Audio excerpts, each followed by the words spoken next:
Revelation 12. A great sign appeared in heaven. A woman clothed with the sun, with the moon under her feet, and a crown of 12 stars on her head. She was pregnant and cried out in pain as she was about to give birth. Then another sign appeared in heaven, an enormous red dragon with 7 heads and 10 horns and 7 crowns on its heads. Its tail swept 1/3 of the stars out of the sky and flung them to the earth. The dragon stood in front of the woman who was about to give birth, so that it might devour her child the moment he was born. She gave birth to a son, a male child, who will rule all the nations with an iron scepter. And her child was snatched up to God and to his throne. The woman fled into the wilderness to a place prepared for her by God, where she might be taken care of for 1,260 days. Then war broke out in heaven. Michael and his angels fought against the dragon, and the dragon and his angels fought back. But he was not strong enough, and they lost their place in heaven. The great dragon was hurled down, that ancient serpent called the devil, or Satan, who leads the whole world astray. He was hurled to the earth, and his angels with him. Then I heard a loud voice in heaven say, "Now have come the salvation and the power and the kingdom of our God, and the authority of his Messiah. For the accuser of our brothers and sisters, who accuses them before our God day and night, has been hurled down. They triumphed over him by the blood of the Lamb and by the word of their testimony. They did not love their lives so much as to shrink from death. Therefore rejoice, you heavens, and you who dwell in them. But woe to the earth and the sea, because the devil has gone down to you. He is filled with fury, because he knows that his time is short." When the dragon saw that he had been hurled to the earth, he pursued the woman who had given birth to the male child. The woman was given the 2 wings of a great eagle, so that she might fly to the place prepared for her in the wilderness, where she would be taken care of for a time, times, and half a time, out of the serpent's reach. Then from his mouth the serpent spewed water like a river to overtake the woman and sweep her away with the torrent. But the earth helped the woman by opening its mouth and swallowing the river that the dragon had spewed out of his mouth. Then the dragon was enraged at the woman, and went off to wage war against the rest of her offspring, those who keep God's commands and hold fast their testimony about Jesus. Revelation 13. The dragon stood on the shore of the sea, and I saw a beast coming out of the sea. It had 10 horns and 7 heads, with 10 crowns on its horns, and on each head a blasphemous name. The beast I saw resembled a leopard, but had feet like those of a bear and a mouth like that of a lion. The dragon gave the beast his power and his throne and great authority. One of the heads of the beast seemed to have had a fatal wound, but the fatal wound had been healed. The whole world was filled with wonder and followed the beast. People worshipped the dragon because he had given authority to the beast, and they also worshipped the beast and asked, "Who is like the beast? Who can wage war against it?" The beast was given a mouth to utter proud words and blasphemies, and to exercise its authority for 42 months. It opened its mouth to blaspheme God, and to slander his name and his dwelling place, and those who live in heaven. It was given power to wage war against God's holy people and to conquer them. And it was given authority over every tribe, people, language, and nation.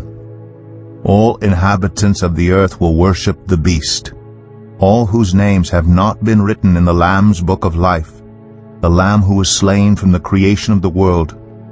Whoever has ears, let them hear. If anyone is to go into captivity they will go. If anyone is to be killed with the sword they will be killed. This calls for patient endurance and faithfulness on the part of God's people. Then I saw a second beast coming out of the earth. It had 2 horns like a lamb, but it spoke like a dragon. It exercised all the authority of the first beast on its behalf, and made the earth and its inhabitants worship the first beast, whose fatal wound had been healed. And it performed great signs, even causing fire to come down from heaven to the earth in full view of the people. Because of the signs it was given power to perform on behalf of the first beast. It deceived the inhabitants of the earth. It ordered them to set up an image in honor of the beast who was wounded by the sword and yet lived. The second beast was given power to give breath to the image of the first beast, so that the image could speak and cause all who refused to worship the image to be killed. It also forced all people, great and small, rich and poor, free and slave, to receive a mark on their right hands or on their foreheads, so that they could not buy or sell unless they had the mark, which is the name of the beast or the number of its name. This calls for wisdom.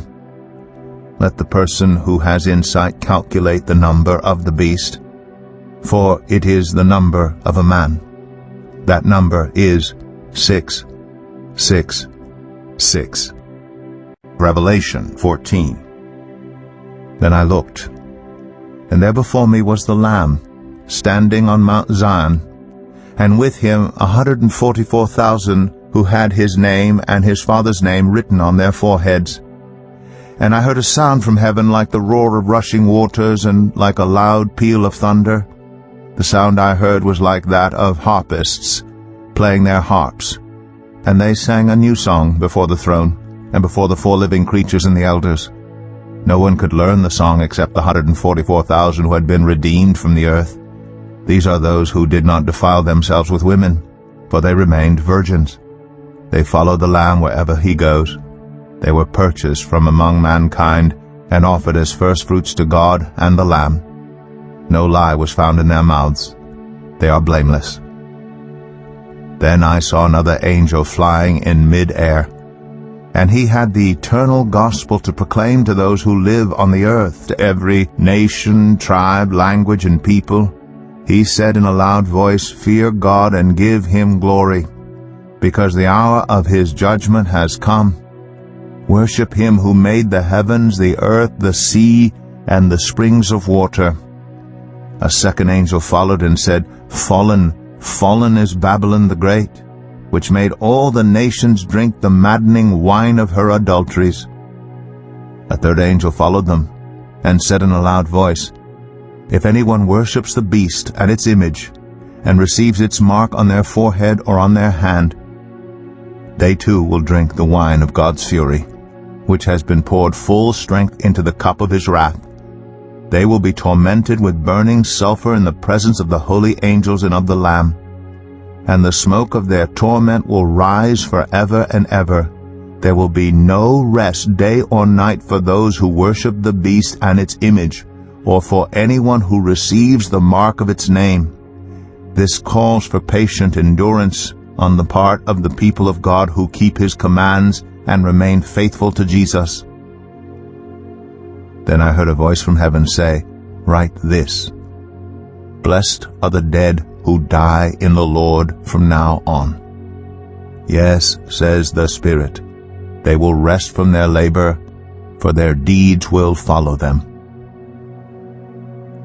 I looked, and there before me was a white cloud, and seated on the cloud was one like a son of man, with a crown of gold on his head and a sharp sickle in his hand. Then another angel came out of the temple and called in a loud voice to him who was sitting on the cloud, "Take your sickle and reap, because the time to reap has come, for the harvest of the earth is ripe." So he who was seated on the cloud swung his sickle over the earth, and the earth was harvested. Another angel came out of the temple in heaven, and he too had a sharp sickle. Still another angel who had charge of the fire came from the altar and called in a loud voice to him who had the sharp sickle, "Take your sharp sickle and gather the clusters of grapes from the earth's vine, because its grapes are ripe." The angel swung his sickle on the earth, gathered its grapes, and threw them into the great winepress of God's wrath. They were trampled in the winepress outside the city, and blood flowed out of the press, rising as high as the horses' bridles for a distance of 1,600 stadia.